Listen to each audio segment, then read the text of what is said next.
You know, I honestly don't even know how to put it into words that we are actually playing the Crew 1 again, man. When this game shut down in 2024, I really didn't think it was actually going to come back, and I did end up seeing something about the entire community mod coming back, or like them trying to build this game back up, and man, just jumping on this really is absolutely incredible, guys. You are going to see the beginning of the game in the background when you are going to start in the Ford Raptor.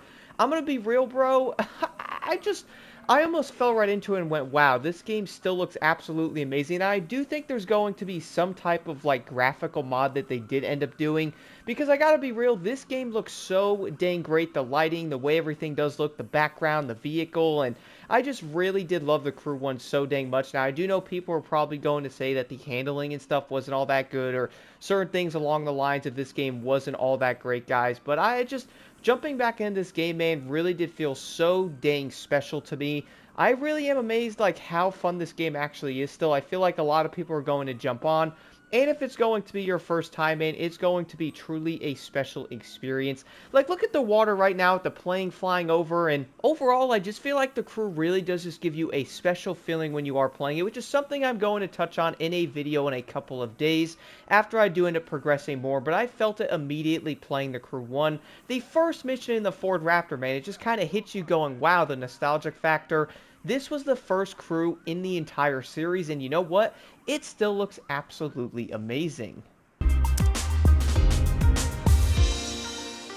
After that, we are then going to go to the next part of the cutscene, which you guys are going to see rain in the background, and you're obviously going to be starting, because guess what the Crew 1 has? Yes, it's going to be cheesy, but it's going to have a story, bro, so that's going to be a big plus there. You will have to go to the data station, data, tomato, either way. I was really like, yo, this game just hit me right in the face, man. I remember playing this game so dang much back in 2014. I literally pre-ordered this game back then when I did end up seeing something about it at GameStop. And I could not actually believe Ubisoft did end up shutting this game down, as a lot of people do love it, like you are going to have the copy of it, and yet you still can't play it. But now, luckily, with the Crew Unlimited, this mod is going to make it so you can actually play this game. I give a I don't even know how to even say it in words, bro. Like, the mod team, you guys are doing this absolutely incredible what you have done. It really is amazing. And it's kind of funny because, like, I'm going through the beginning of this game, bro, and I'm like, oh, yeah, we have a story in this game, right? It's not going to be something like Motorfest or even Forza or any of those games, or a lot of games nowadays where they kind of are taking the story away, like you're going to have to follow certain things and listen and go to cutscenes, and the characters are going to be talking to you in between different parts of the races, and even zooming out of the map, guys, look at this right now. You'll see the landmarks being discovered, which again, I'm going to talk about more of this secret car stuff showing up with like the locations of them. Little things like that really does make the game interesting. Now, a few things I do want to mention here, guys. I'm not going to be the most tech-savvy person out there. So for me, setting up this game took me around 3.5 hours getting the game set up and the controller. Make fun of me if you want, but I really haven't done any of this file stuff before, so it was going to be a new thing for me. Which I gotta admit, going on Google, looking at the support thing on the Discord, and then seeing what people are saying and all that really helped me tremendously getting it together. And I am so dang happy I was able to set this up. Also, look at cockpit view right now, man. Like, how in the world? And then we're going to have another cutscene right after the cockpit view going, hey, yo, bro, you got to get this car and head over to this event here. So it's like, all right, this is pretty dope. And I do like the way story-driven games kind of are, guys. I know it's probably going to sound dumb how in a racing game, people probably aren't going to want to have, like, a single player. But if you look at it, you're like, okay, well, I kind of like having a story part of the game, right? Instead of jumping in there being like, okay, well, you're the #1 motorsport guy. It's like, what? In this game, though, you're going to be playing as Alex, which is going to have a crazy turn in it. But for a second here, guys, look at cockpit view in this car. Like, it looks so dang crisp and clear, and it just really is amazing, man. I think they did such an amazing job on this, and it kind of blows my mind that they were able to bring this game back, and it looks this good with the lighting and everything, and you're like, yo, this game was 2014. It really is amazing what mods can actually do. Now, one thing you guys will probably laugh at here is some of the areas I'll probably zoom in too much or look at some things here in the beginning clips of the game, which if you are wondering, it's like the first 15 to 20 minutes of the Crew that you are seeing in the background. This is literally me starting the game and kind of going around, going to the location. Which, funny thing is, I did end up kind of failing with using the controller at first because I did not know how to set that up, guys. And one thing I had to do, had to use Google and YouTube and also the support thing on the Discord to try to figure it out. As I am going to be using a PS4 controller for the gameplay you guys are seeing. Did not even realize I pretty much had to use the DS4 window thing in order for the controller to work. I did end up setting that up, going, compressing the files, setting that up, downloading the other things for, and that did end up working once the controller was plugged in. It did end up showing up as the X360 thing, which, boom, that did allow me to pretty much play on a controller. And by the way, it runs absolutely amazing on the PS4 controller. Something I wasn't really expecting. I'm also going to have the frames locked at 60 frames a second. I don't know if that's going to be a good thing, but so far my computer seems to be running this pretty well. If you are wondering, I'm going to have like a GTX 3060 in mind, so it's not going to be like a 5090 or something. My computer, some people, is probably going to be outdated, even though I, love this thing. Also, guys, check this out. One thing I missed, the landmarks. Such a cool thing to go check out and look at different areas of the map. Again, this is something I will touch on in a separate video.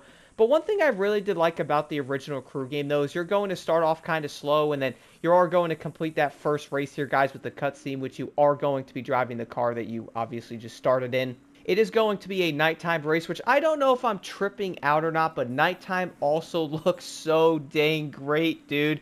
Like, check this gameplay out in the background. I don't know what I just said, but check this out in the background, guys. It looks so dang great. I really do love the way the lighting looks, the way the headlights on the vehicles work and all that, and I do actually remember this looking way better than it did on the PS5, at least, before the game shut down last year, even though it's PS4. But either way, though, this game definitely looks way more crisp on the computer, at least with this mod and all that. It really does make you go, man, like, the Crew 1 really was such a great game, man. I don't know what it is, dude, but, like, even playing the first 15 minutes of it, I'm, like, instantly into it, even more than I am with playing Motorfest right now. Like, I'd rather play this, progress through it, drive around and stuff. I love the way the map looks. I'm going to say some out of pocket right now, and let me know your thoughts on what you guys think about what I'm about to say, but I really do feel like the Crew 1's map, with the way that it looks and the design and how this game is going to look overall, graphics and stuff, I don't know what it is, but I like it more than the Crew 2. You know what? I had to say it. All right, I had to say it. I really do think this game looks better than the Crew 2. And I also, in ways, like the way the map's going to feel different than something like Motorfest. But moving over, besides that, the next part of this scene, guys, is going to be with Alex talking to Dayton, which I was like, okay, I kind of remember some of this. Obviously, I haven't actually played the story in, what, like 9 years, so this was kind of going to be like a new playthrough for me, which was pretty dope. I did like the fact that we're going to have cutscenes, and you can kind of follow along to it and go, okay, that makes sense, this is going to make sense. Also, guys, if you are going to pretty much be new to this game, never playing it, I would recommend skipping some of this part because you're probably going to spoil what is going to happen here. It's nothing too insane, but you're probably going to get the gist of it, of why Alex is doing what he's doing, because he is going to get framed and stuff like that. But one of my favorite things, though, guys, in the cockpit view here, you're going to see, like, the dialogue and stuff. Kind of brings me back to, like, Grand Theft Auto, or even something like Need for Speed, where you spawn in, even something like Midnight Club. You spawn in, it goes, okay, there's going to be dialogue, some backstory, you drive to the location. I don't know what it is, but I kind of miss little things like this, man. Am I right? Like, it's kind of going to get you connected to the people in the game itself, or like the characters, which I kind of think in a racing game is going to be very cool, and something that Need for Speed at least tried to do a little bit of the time. And I feel like that's something the Crew 1 did very well. Even in the Crew 2, this wasn't as good, and I feel like in this game it really was going to be better overall, and I think a lot of people would probably like it. That the game, yes, again, is going to have a cheesy type of story to it, it's still going to be a fun experience and cool to follow along. Now, the next part you guys are going to see here is the nighttime scene where Dayton is going to go over to that Ford GT there. He's going to be walking over to it slowly. Alex is going to be looking at him, and I'm showing this because it's obviously the beginning of the game. People might want to see that, so I'm going to, like, skip ahead of this a little bit here. You are going to notice he's walking back to him, and the guy does end up shooting him. He puts the gun on the ground and drives away. Alex is then going to run over to him and pretty much be like, no, man, no, brother, and try to, like, help him because he's bleeding and all that stuff. And then the cops are going to show up. They go, what are you doing, bro? Like, get away from him. They pretty much take the gun away, or the one detective, like, picks the gun up. They're going to grab Alex, and then you guys are probably going to see where this is going. After that, fast forwarding to the next part, you're then going to be in the interrogation room. You're going to see Alex talking to Zoe, which is going to be, one of the people that is a detective or whatever. And then she's going to be showing him stuff like that. One of them killed your brother and framed you for this murder. So you could probably tell that this is going to be the type of thing where you're going to have to pretty much get revenge on the people that did end up doing this to you, which I think is pretty dope. Like, it's going to set up a cool storyline to it, which is something I feel like a lot of people do kind of miss and something I did like in Heat. After that, guys, the legendary car dealer, you're going to have 4 different vehicles to choose from. Let me know in the comments below which car you did end up choosing. I think I saw something about a lot of people choosing the Camaro, which honestly is a great car. There's also going to be an older Mustang as well, which keep in mind, this game is, older. We're also going to have the 2013 Nissan as well.